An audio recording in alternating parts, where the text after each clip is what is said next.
गुणनखंडों और गुणजों के गुण। संख्याओं के गुणनखंडों और गुणजों के कुछ विशिष्ट गुण होते हैं। एक को जिस संख्या से गुणा किया जाता है वही संख्या प्राप्त होती है। जैसे 1 गुणा 2 बराबर 2 प्राप्त होता है। 1 गुणा 3 बराबर 3। 1 गुणा 4 बराबर 4। 1 गुणा 5 बराबर 5 प्राप्त होता है।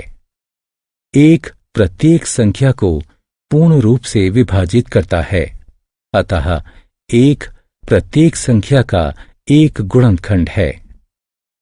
प्रत्येक संख्या खुद को पूर्ण रूप से विभाजित करती है।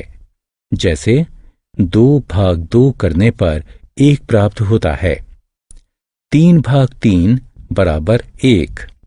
4 भाग 4 बराबर 1। अतः एक संख्या खुद का एक गुणनखंड होती है।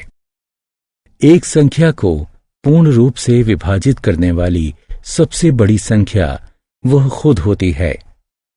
2 को पूर्ण रूप से विभाजित करने वाली सबसे बड़ी संख्या 2 है। इसी प्रकार 3, 4, 5 और 6 वे बड़ी संख्याएं हैं जो क्रमशः 3, 4, 5 और 6 को पूर्ण रूप से विभाजित करती हैं। अतः प्रत्येक संख्या खुद का सबसे बड़ा गुणनखंड होती है। एक संख्या के गुणनखंड 1 और उसी संख्या की बीच की संख्याएं होती हैं। उदाहरण के लिए आइए 36 के गुणनखंडों को देखते हैं। 1, 2, 3, 4, 6, 9, 12, 18 और 36 36 के गुणनखंड हैं। अतः एक संख्या के गुणनखंड गणनीय एवं सीमित होते हैं। एक संख्या का 1 से गुणा करने पर वही संख्या प्राप्त होती है। उदाहरण के लिए 2 गुणा 1 बराबर 2 प्राप्त होता है। 3 गुणा 1 बराबर 3। 4 गुणा 1 बराबर 4। इसी प्रकार 5 गुणा 1 बराबर 5 प्राप्त होता है। अतः प्रत्येक संख्या खुद का गुणज होती है। एक से बड़ी अन्य सभी संख्याओं का एक संख्या के साथ गुणनफल खुद उस संख्या से अधिक होता है। उदाहरण के लिए 2 गुणा 2 बराबर 4।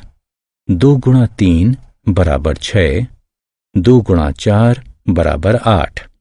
अतः प्रत्येक संख्या स्वयं की सबसे छोटी गुणज होती है। एक संख्या का एक नया गुणज उस संख्या को एक नई संख्या से गुणा करके प्राप्त किया जा सकता है। उदाहरण के लिए 9 गुणा 1 बराबर 9। 9 गुणा 2 बराबर 18।